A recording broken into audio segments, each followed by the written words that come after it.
10,000 పట్టు చీర తీసుకొస్తాను. నాకు పట్టు చీర వద్దు, నాకు అంత ఫోన్ చేసి ఇల్లు మంత్రాలయం అనుబంధ గ్రంథాలయం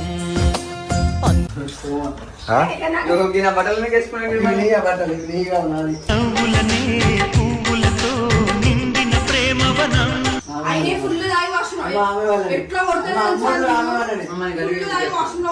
ప్రతిరోజు పండుగ రోజే సరదాలు తోడుంటే పుట్టింది కదా పండుగ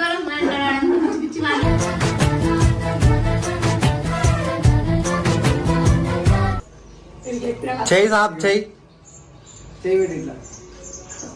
కళ్ళు తెరు. నా కొంగు పట్టేవాడు నా కడుపును పుట్టేవాడు తెలుసా